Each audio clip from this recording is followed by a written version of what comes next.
நீங்கள் பார்த்து கொண்டிருப்பது உங்கள் ஜாஷுவா டிவி. சகல ஜனங்களுக்கும் நற்செய்தி.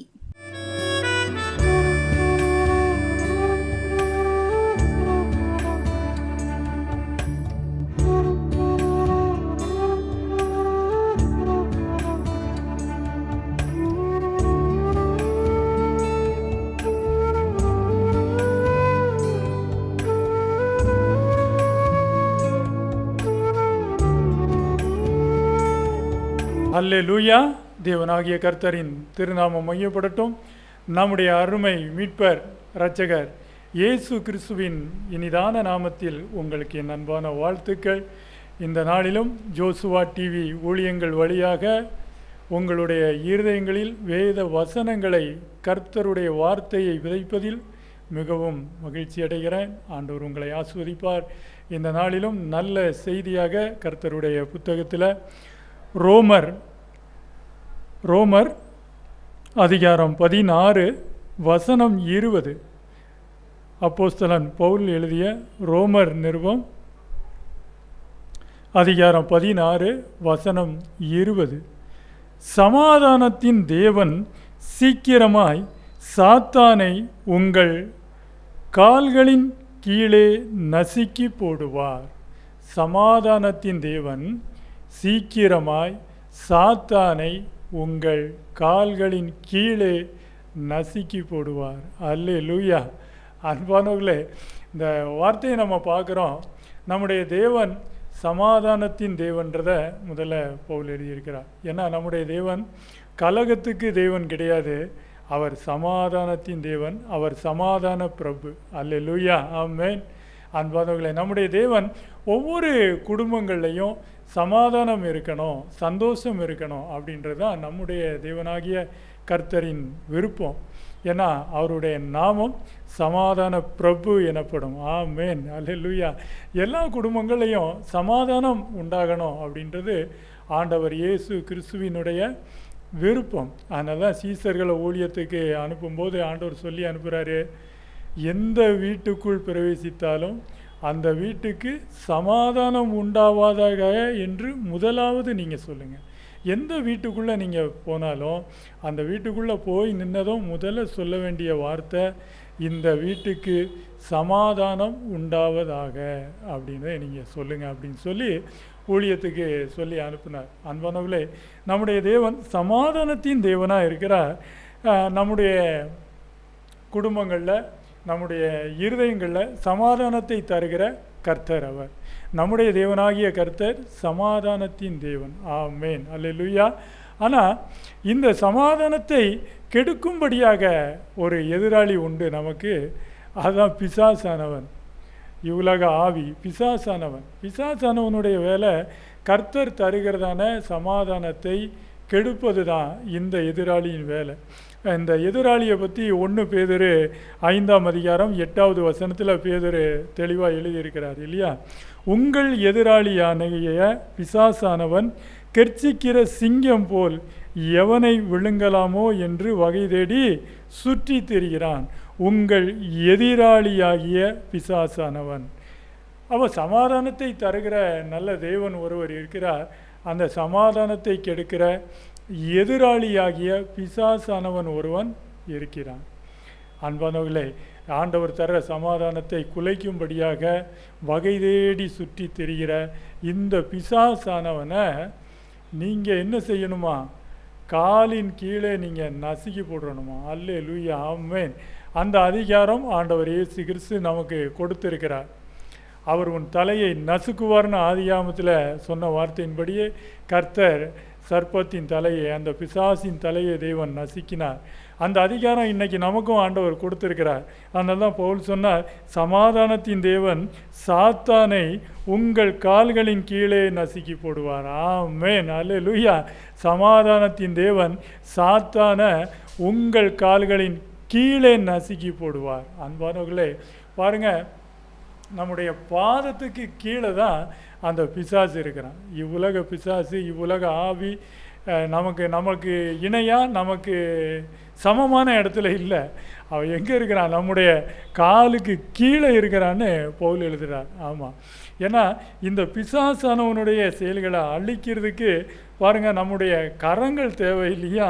சாத்தானை உங்கள் கால்களின் கீழே நசுக்கி போடுவார். ஆமாம், பாருங்கள், உங்கள் கைகளினால் உங்கள் கைக்கு கீழே அடக்கி வைப்பார் அப்படின்னு சொல்லலை, உங்கள் கால்களின் கீழே நசுக்கி போடுவார். ஆமேன், அல்லேலூயா. அன்பானவர்களே, இந்த பிசாசானவனை பார்த்து நாம் என்ன செய்ய வேண்டியதில்லை, பயப்பட வேண்டியதே கிடையாது.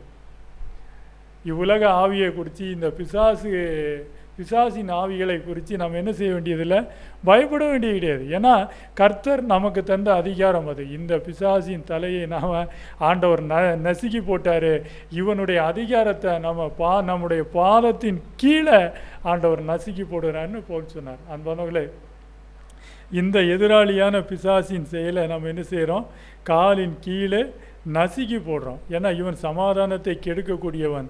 கர்த்தர் இயேசு நமக்கு சமாதானத்தை தரக்கூடியவர். 1 கொரிந்தியர் 14வது அதிகாரத்தில் 33வது வசனத்தில் பவுல் இப்படியா எழுதியிருக்கிறார், தேவன் கலகத்திற்கு தேவனாய் இராமல் சமாதானத்திற்கு தேவனாய் இருக்கிறார். ஆமென், அல்லேலூயா. நம்முடைய தேவன் சமாதானத்தின் தேவன்றத பவுல் எல்லா நிருபங்களையும் அங்கங்கே எழுதியிருக்கிறத நம்ம பார்க்க முடியும். ஏன்னா அவர் சமாதானத்தின் தேவன். 1 கொரிந்தியர் 14:33 தேவன் கலகத்திற்கு தேவனாய் இராமல் சமாதானத்திற்கு அவர் தேவனாக இருக்கிறார். ஆமென், அல்லேலூயா. அன்பானவர்களே, இந்த பிசாசானவனை குறித்து இவனுடைய அதிகாரம் எல்லாமே, இவனுடைய ஆளுகை எல்லாமே எதுக்கு இருக்குன்னா நம்முடைய பாதங்களுக்கு கீழே தான் இருக்குது. அல்லேலூயா. அன்பானவர்களே, ஆண்டவர் இயேசு சொன்னார் லூக்கா 20:18, அந்த கல்லின் மேல் விழுகிறவன் எவனோ அவன் நொறுங்கி போவான், அது எவன் மேல் விழுமோ அவனை நசுக்கி போடும். அந்த கல்லின் மேல் விழுகிறவன் எவனோ அவன் நொறுங்கி போவான், அது எவன் மேல் விழுமோ அவனை அது நசுக்கி போடும். அன்பானவர்களே, ஆமென். அன்பானவர்களே, பார்த்தீங்களா, அதாவது நம்மோடு கூட மோதுகிற எந்த ஆவியாக இருந்தாலும் இல்லையா, அது என்ன ஆகுமானா நொறுங்கி போகுமா. இவ்வுலக ஆவிகள் நொறுங்கி போயிடும். இந்த ஜீவனுள்ள கல் இயேசு கிறிஸ்துவோடு கூட வல்லமையுடைய இந்த ஜீவனுள்ள கல் இயேசு கிறிஸ்துவாய் நமக்கு இருக்கிறார். அந்த ஆண்டவர் சொன்னார், இந்த கல்லின் மேல் விழுகிறவன் எவனோ அவன் நொறுங்கி போவான், அது எவன் மேல் விழுமோ அவனை நசுக்கி போடும் சொன்னார். அன்பானவர்களே, இது நம்மளுடைய வாழ்க்கைக்கும் தான். நம்மளை எதிர்த்து நிற்கிறவங்க, நம்மளோடு கூட எதிர்த்து நிற்கிற ஆவிகள், இந்த பிசாசின் ஆவிகள் எல்லாம் பார்த்திங்கன்னா என்ன ஆகுனா இதெல்லாம் நொறுங்கி போகும். இதெல்லாம் நம்மளுடைய பாதங்களுக்கு கீழே நசுக்கி போட்டுருவோம். அல்லேலூயா. அன்பானவர்களே, வசனம் அதனால தான் ஆண்டவர் அவ்வளோ அழகாக சொன்னார். அன்பானவர்களே, நம்மளுடைய தேவனாகிய கர்த்தர் இதை இந்த அதிகாரத்தை பாருங்கள், அழகாக சொல்கிறார். இந்த அதிகாரம் நமக்கு நம்மளுடைய பாதங்களுக்கு கீழே, நம்மளுடைய பாதத்துக்கு அந்த அதிகாரத்தை ஆண்டவர் கொடுத்துருக்கிறார். ஆமாம், அவனை பார்த்து நம்ம இவ்வுலக பிசாசின் ஆவியை பார்த்து நம்ம கலங்கக்கூடாது. மல்கியா 4ஆம் அதிகாரம் 3வது வசனத்தில் இவ்விதமாக எழுதப்பட்டிருக்கு, இதை செய்யும் நாளிலே அவர்கள் உங்கள் உள்ளங்கால்களின் கீழ் சாம்பலாய் இருப்பார்கள் என்று சேனைகளின் கர்த்தர் சொல்கிறார். இதை செய்யும் நாளிலே அவர்கள் உங்கள் உள்ளங்கால்களின் கீழ் சாம்பலாய் இருப்பார்கள் என்று சேனைகளின் கர்த்தர் சொல்கிறார். ஆமென். உள்ளங்கால்களுக்கு கீழே சாம்பலாக இருப்பாங்களாம். நம்மளுடைய பாதத்தை குறித்து எவ்வளோ அழகாக சொல்லப்பட்டிருக்கு பாருங்கள். சமாதானத்தின் தேவன் சாத்தானை உங்கள் கால்களின் கீழே நசுக்கி போடுவார். உங்கள் கால்களின் கீழே. இங்கே மல்கியா 4:3 சொல்லப்பட்டிருக்கு, அவர்கள் உங்கள் உள்ளங்கால்களின் கீழ் சாம்பலாய் இருப்பார்கள் என்று எழுதப்பட்டிருக்கு. அன்பானவர்களே, அப்போ எந்த அளவுக்கு நம்மளுடைய உள்ளங்கால்கள் நமக்கு ஆண்டவர் தந்த அந்த வல்லமை, ஆண்டவர் தந்த அதிகாரம், கர்த்தர் தந்த அந்த மகிமையான வாழ்வு, அது எவ்வளோ அழகாக மகிமையாக இருக்குது பாருங்கள். ஆண்டவர் எவ்வளோ அழகாக சொல்லியிருக்கிறார். லூக்கா 10ஆம் அதிகாரம் 19வது வசனத்தில் பார்த்தோன்னா இன்னும் தெளிவாக ஆண்டவர் சொல்லியிருக்கிறார் பாருங்கள். இதோ சர்ப்பங்களையும் தேள்களையும் மிதிக்கவும் சத்துருவினுடைய சகல வல்லமையையும் மேற்கொள்ளவும் உங்களுக்கு அதிகாரம் கொடுக்கிறேன், ஒன்றும் உங்களை சேதப்படுத்த மாட்டாது. ஆமென், அல்லேலூயா. ஒன்றும் உங்களை சேதப்படுத்தாது. ஏன்னா இவ்வுலகத்தில் எல்லாமே உங்கள் பாதத்துக்கு கீழே. ஆமென். ஒன்றும் உங்களை சேதப்படுத்தாது. பிசாசின் தலையை இயேசு நசுக்கி போட்டார். அவனுடைய அதிகாரத்துவம் இன்றைக்கு நம்முடைய பாதத்துக்கு கீழே நாம் நசுக்கி போடுவோம். ஆமென். அன்பானவர்களே, சர்ப்பங்களையும் தேள்களையும் மிதிக்கவும் சத்துருவினுடைய சகல வல்லமையை மேற்கொள்ளவும் உங்களுக்கு அதிகாரம் கொடுக்கிறேன். ஒன்றும் உங்களை சேதப்படுத்த மாட்டாது. எவ்வளவு அழகான வார்த்தைகள். இதை தான் பவுல் சொன்னார். சமாதானத்தின் தேவன் சாத்தானை உங்கள் கால்களின் கீழே நசுக்கி போடுவார். ஆமென். அன்பானவர்களே, எவ்வளவு மகத்துவமான அதிகாரத்தை நம்முடைய நல்ல ஆண்டவர் இயேசு கிறிஸ்து நமக்கு கொடுத்திருக்கிறார். பார்த்தீங்களா? சர்ப்பங்கள் தேள்களை நாம் மிதிக்கலாம். சத்துருவினுடைய எந்த வல்லமையாக இருந்தாலும், சத்துருக்கிட்ட வல்லமை நிறைய இருக்கலாம். ஆனால் நம்முடைய தேவன் நமக்கு தந்த அதிகாரம் அவனுடைய வல்லமையை விட மகத்துவமானது, அதிகாரத்துவமானது. ஆமென். வல்லமையான அதிகாரம் நம்மக்கிட்ட இருக்குது. நாம் அதை பயன்படுத்தணும். இவ்வுலக இந்த பிசாசின் ஆவிகளை மிதித்து போடணும். சர்ப்பங்களையும் தேள்களையும் மிதிக்கவும் சத்துருவினுடைய சகல வல்லமையும் மேற்கொள்ளவும் உங்களுக்கு அதிகாரம் கொடுக்கிறேன். ஒன்றும் உங்களை சேதப்படுத்தாது.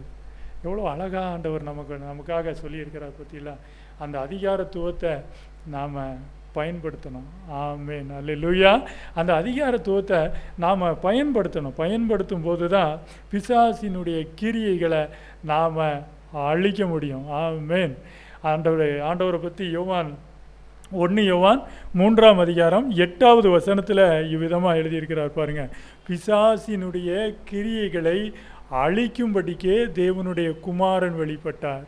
பிசாசினுடைய கிரியையை அழிக்கும்படிக்கே தேவனுடைய குமாரன் வெளிப்பட்டார். ஆமென். இதுதான் ஆண்டவர் இயேசு கிறிஸ்து வந்தது. பூமிக்கு வரும்போது எதுக்காக வந்தார்னு அங்கே சொல்கிறார். பிசாசினுடைய கிரியைகளை அழிக்கும்படிக்கே தேவனுடைய குமாரன் வெளிப்பட்டார். அவர் உன் தலையை நசுக்குவார். ஆதியாமத்தில் சொல்ல அந்த வார்த்தை இங்கே எவ்வளவு அழகாக சொல்லப்பட்டிருக்கு பாருங்க. பிசாசினுடைய கிரியைகளை அழிக்கும்படிக்கே தேவனுடைய குமாரன் வெளிப்பட்டார்னு சொல்லுது. அங்கே ஆதியாகமம் 3:15 அவர் உன் தலையை நசுக்குவார்னு சொல்லப்பட்டது. இங்கே அப்போஸ்தலன் பவுல் சொன்னார், சமாதானத்தின் தேவன் சாத்தானை உங்கள் கால்களின் கீழே நசுக்கி போடுவார்னு சொன்னார். ஆமென். அல்லேலூயா. எவ்வளோ அழகாக சொன்னார் பாருங்கள். உங்கள் கைகளின் கீழே அல்ல, உங்கள் உள்ளங்கால்களின் கீழே நசுக்கி போடுவார். ஆமென். அன்பானவர்களே, இவ்வளவு மகத்துவமான அதிகாரமும் இந்த வல்லமையும் நமக்கு ஆண்டவர் கர்த்தர் இயேசு கொடுத்திருக்கிறார். நாம் உபாகமம் 11ஆம் அதிகாரம் 24வது வசனத்தில் நாம் ஒரு வசனம் பார்த்தோம் அப்படின்னா, உங்கள் உள்ளங்கால் மிதிக்கும் இடமெல்லாம் உங்களுடையதாக இருக்கும். ஆமென். உங்கள் உள்ளங்கால் மிதிக்கிற இடமெல்லாம் உங்களுடையதுன்னு ஆண்டவர் வாக்குத்தத்தமாக சொன்னார். ஏன்னா நம்மளுடைய பாதத்துக்கு இருக்கிற அந்த அதிகாரத்துவத்தை நீங்கள் இதில் கவனிக்கணும். சமாதானத்தின் தேவன் சாத்தானை உங்கள் கால்களின் கீழே நசுக்கி போடுவார். உங்கள் உள்ளங்கால் மிதிக்கும் இடமெல்லாம் உங்களுடையதாக இருக்கும். ஆமென். அல்லேலூயா. இந்த பிரபஞ்சத்தின் ஆவிகள், பிசாசின் ஆவிகள் ஆக்கிரமித்து வைத்திருக்கிற அந்த பகுதிகள் எல்லாம் உங்கள் பாதம் எங்கெங்கு பதிகிறதோ அங்கெல்லாம் அந்த பிசாசின் ராஜ்யங்கள், பிசாசின் தந்திரங்கள் எல்லாம் அழிக்கப்படும், ஒழிய பண்ணும். ஆமென். அந்த இடமெல்லாம் தேவனுடைய ராஜ்யத்தின் இடமாய், தேவனுடைய ராஜ்யத்தின் மக்களாய் அவர்கள் எல்லா மக்களும் மாறக்கூடியதான ஒரு பெரிய மாற்றத்தை ஆண்டவர் கொடுப்பார். அந்த பிசாசின் பிடியில், பிசாசின் கட்டுக்களில், பிசாசினால் முடக்கப்பட்டு இருக்கிற அந்த பகுதியில் தேவனுடைய ஊழியர்கள் போய் நிற்கும் போது உங்கள் உள்ளங்கால் மிதிக்கும் இடமெல்லாம் உங்களுடையதாக இருக்கும். உங்கள் உள்ளங்கால் எங்கே போய் மிதிக்குதோ அந்த பூமியில் எந்த இடத்துல தேவனுடைய ஊழியர்களின் பாதம் படுகிறதோ, தேவனுடைய விசுவாச குடும்பத்தாரின் பாதம் படுகிறதோ, அந்த இடமெல்லாம் தேவ ஆளுகையாய் தேவ ராஜ்யமாய் மாறும். ஆமென், அல்லேலூயா. அன்பானவர்களே, இது கர்த்தர் நமக்கு கொடுத்த வாக்குத்தத்தம், கர்த்தர் நமக்கு கொடுத்த அதிகாரத்துவம். சாத்தானை உங்கள் கால்களின் கீழே நசுக்கி போடுவார். சமாதானத்தின் தேவன் சாத்தானை உங்கள் காலின் கீழே நசுக்கி போடுவார். உங்கள் உள்ளங்கால் மிதிக்கும் இடமெல்லாம் உங்களுடையதாக இருக்கும். ஆமென். இன்னும் சொல்லனா, நம்முடைய உள்ளங்கால் மிதிக்கிற இடமெல்லாம் நம்முடையதாக இருக்கும். ஆமென், அல்லேலூயா. அன்பானவர்களே, எவ்வளவு அழகான வார்த்தைகள் பாருங்கள். நம்மளுடைய நம்மளுடைய உள்ளங்காலை குறித்து அந்த அதிகாரத்துவத்தை ஆண்டவர் எவ்வளவு அழகாக சொல்லியிருக்கிறார். பிசாசின் தலையை தேவன் நசுக்கி போட்டார். சாத்தானை உங்கள் கால்களின் கீழ் நசுக்கி போடுவார்னு போல் சொல்கிறார். அன்பானவர்களே, எவ்வளோ அழகான வார்த்தைகள். உள்ளங்கால் மிதிக்கிற இடமெல்லாம் உங்களுடையது. எவ்வளோ அழகான வார்த்தைகளை நம்ம பார்க்குறோம். நம்ம யோசுவா 3ஆம் அதிகாரம் 13வது வசனம், யோசுவா 3ஆம் அதிகாரம் 13வது வசனம் பார்த்தோம் அப்படின்னா, சம்பவிப்பது என்னவென்றால், சர்வ பூமிக்கும் ஆண்டவராகிய கர்த்தரின் பெட்டியை சுமக்கிற ஆசாரியரின் உள்ளங்கால்கள் யோர்தானின் தண்ணீரிலே பட்ட மாத்திரத்தில் மேலிருந்து ஓடி வருகிற யோர்தானின் தண்ணீர் ஓடாமல் ஒரு குவியலாக நிற்கும் என்றான். ஆமென், அல்லேலூயா. இங்கேயும் பார்த்தீங்களா, உள்ளங்கால், உங்களுடைய உள்ளங்கால். சம்பவிப்பது என்னவென்றால், சர்வ பூமிக்கும் ஆண்டவராகிய கர்த்தரின் பெட்டியை சுமக்கிற ஆசாரியர்களின் உள்ளங்கால் அந்த யோர்தானின் தண்ணீரில் பட்ட மாத்திரத்தில் அந்த யோர்தான் பின்னிட்டு திரும்பும். ஆமென், அல்லேலூயா. அன்பான, அந்த மாற்றம் அங்கே நிகழ்ந்ததை நம்ம பார்க்குறோம். இங்கே தேவனுடைய பெட்டியை சுமந்து செல்கிற ஆசாரியர்களின் உள்ளங்கால்கள்னு இங்கே சொல்லப்பட்டிருக்கு. இந்த காரியத்தை குறித்து அப்போஸ்தலன் பேதுரு எழுதின நம்ம நிருபத்தில் அவர் சொல்லியிருப்பார் இல்லையா? பேதுரு என்ன சொல்லியிருப்பார்னா, நாம் எல்லாருமே தேவனுடைய குடும்பத்தாராக இருக்கோம், ஆண்டவருடைய வீட்டாராக இருக்கிறோம், நாம் ஆசாரியர்களாக இருக்கிறோம் அப்படின்னு சொல்லியிருக்கிறார். அந்த யோர்தானில் தேவனுடைய பெட்டியை சுமந்து சென்ற அந்த ஆசாரியர்களின் பாதங்கள் பட்ட மாத்திரத்தில் யோர்தான் பின்னிட்டு திரும்பியது. துள்ளி வந்த யோர்தான் பின்னிட்டு திரும்பி போனதை நம்ம பார்க்குறோம். இதை பேதுரு எழுதியிருக்கிறார் பாருங்கள்.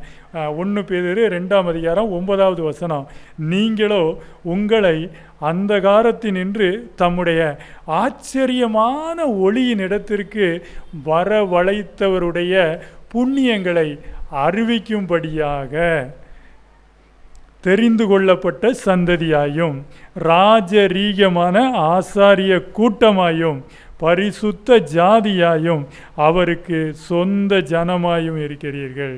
தெரிந்து கொள்ளப்பட்ட சந்ததி, ராஜரீகமான ஆசாரிய கூட்டம், பரிசுத்த ஜாதி, அவருக்கு சொந்த மக்கள். ஆமென், அல்லேலூயா. அதனால தான் உங்கள் உள்ளங்கால் மிதிக்கிற இடமெல்லாம் அது உங்களுடையதாக இருக்கும்னு அங்கே பழைய ஏற்பாட்டில் உபாகமத்தில் சொல்லியிருந்தாலும் இங்கே அந்த வார்த்தை எவ்வளோ அழகாக நிறைவேறுது பார்த்தீங்களா? அந்த யோர்தானில் தேவனுடைய பெட்டியை சுமந்து சென்ற அந்த ஆசாரியர்களுடைய பாதம் பட்ட மாத்திரத்தில் துள்ளி வந்த யோர்தான் நதி அது பின்னிட்டு திரும்புறதை நம்ம பார்க்குறோம். இன்றைக்கு அந்த அதிகாரத்துவம் நமக்கு கர்த்தர் கொடுத்திருக்கிறார். ஆமென், அல்லேலூயா. தெரிந்து கொள்ளப்பட்ட சந்ததி, ராஜரீகமான ஆசாரிய கூட்டம், பரிசுத்த ஜாதி, அவருடைய சொந்த மக்கள். ஆமென், அல்லேலூயா. அதனால் அன்பானவர்களே, இந்த அதிகாரத்துவம் நமக்கும் ஆண்டவர் கொடுத்திருக்கிறார். நாம் எல்லாருமே பிசாசை நம்மளுடைய பாதங்களுக்கு கீழே வைத்து நசுக்கி போடுகிறவர்கள். ஆமென், அல்லேலூயா.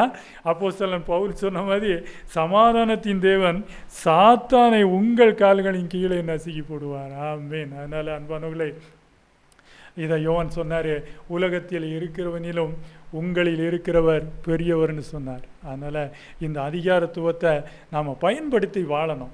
இவ்வுலக ஆவிகள் பிசாசின் செயல்களை கண்டு நாம் பயப்படவே கூடாது.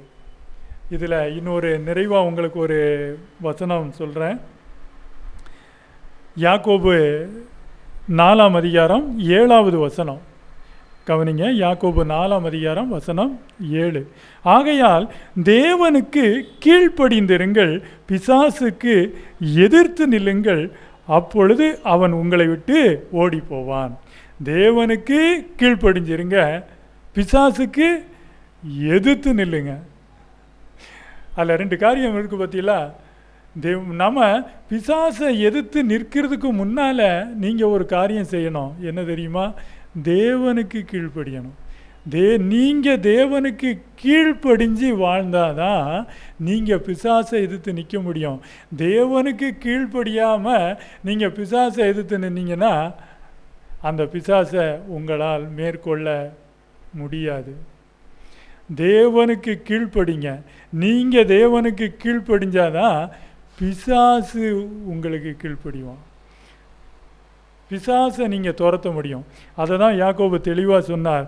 ஆகையால் தேவனுக்கு கீழ்ப்படிந்திருங்கள், பிசாசுக்கு எதிர்த்து நில்லுங்கள், அப்பொழுது அவன் ஓடுவான். நீங்கள் தேவனுக்கு கீழ்ப்படியாமல் இருந்துட்டு வாழ்ந்துக்கிட்டு பிசாசை துரத்தலாம் அப்படின்னா துரத்த முடியாது. இந்த வசனம் தெளிவாக சொல்லுது. அதை நீங்கள் இன்றைக்கி நினைவில் வச்சுக்கோங்க. நீங்கள் தேவனுக்கு கீழ்ப்படிஞ்சு வாழ்ந்தால் தான் அந்த அதிகாரத்துவத்தை நீங்கள் பயன்படுத்த முடியும். தேவனுக்கு கீழ்ப்படிஞ்சிருங்க, பிசாசுக்கு எதிர்த்து நில்லுங்க, அப்போ அவன் உங்கள் பாதங்களுக்கு கீழே. அல்லேலூயா, ஆமென். அப்போ அவன் உங்கள் பாதங்களுக்கு கீழே. பவுல் சொன்ன மாதிரி சமாதானத்தின் தேவன் சாத்தானை உங்கள் கால்களின் கீழே நசுக்கி போடுவார். அதனால் நாம் தேவனுக்கு கீழ்ப்படிஞ்சு வாழும்போது தான் இந்த பிசாசை நம்மளால் துரத்த முடியும். தேவனுக்கு கீழ்ப்படியணும், பிசாசுக்கு எதிர்த்து நிற்கணும். அதனால் இந்த கீழ்ப்படிதல், தேவனுக்கு உண்டான கீழ்ப்படிதல் நம்ம வாழ்க்கையில் இருக்கும்போது இவ்வுலக இந்த சாத்தானின் செயல்களை நம்ம என்ன செய்யலாம்? பாதங்களின் கீழே நசுக்கி போட்டுக்கிட்டு நடந்து போய்கிட்டே இருக்கலாம். உள்ளங்கால் பதியும் இடமெல்லாம் உங்களுடையது. உங்கள் உள்ளங்கால் எங்கெங்கே பதியுதோ அந்த இடமெல்லாம் உங்களுடையதாக ஆகும். கர்த்தருடைய வார்த்தை மாறாது. ஆமென், அல்லேலூயா. அதனால் இந்த உலக பிசாசின் ஆவிகளை கர்த்தர் அந்த அதிகாரத்துவத்தோடு நாம் மேற்கொண்டு ஜெயிப்போம். தேவனால் பிறப்பதெல்லாம் உலகத்தை ஜெயிக்கும். உங்கள் விசுவாசமே உலகத்தை ஜெயிக்கிற ஜெயம். ஆமென். ஆண்டவர் உங்களை ஆசீர்வதிப்பார். ஜெபிப்போம். எங்களை நேசிக்கிற எங்கள் நல்ல ஆண்டவரே, உமக்கு நன்றி செலுத்துகிறோம். கர்த்தாவே, எங்கள் கர்த்தர் இந்த புதிய நாளை ஆசீர்வதித்து தந்தீர். இந்த நல்ல நாளிலும் கர்த்தாவே, நீர் கொடுத்த இந்த நல்ல வார்த்தைகளை கர்த்தாவே அப்பா விதைக்க அடியனுக்கு கிருபை செந்தீர். ஆண்டவரே, விதைத்த விதைகள் ஒவ்வொரு இருதயங்களிலும் 30, 60, 100 விளைச்சலை தர கர்த்தர் இயேசு நீர் கிருபை செய்வீராக. வல்லமையான இயேசு நாமத்தில் அப்பா இந்த நல்ல செய்தியை கேட்ட இவர்கள் ஒவ்வொருவரையும் வல்லமையான இயேசுவின் நாமத்தினாலே இவர்களை ஆசீர்வதிக்கிறேன், வாழ்த்துகிறேன் அப்பா. இந்த வாழ்த்தும் இந்த ஆசீர்வாதமும் இவர்கள் குடும்பங்களிலும் இவர்கள் இருதயங்களிலும் தங்குவதாக இயேசுவின் நாமத்தில் ஜெபித்து ஆசீர்வதிக்கிறேன் என் ஜீவனுள்ள நல்ல பிதாவே. ஆமென். அல்லேலூயா.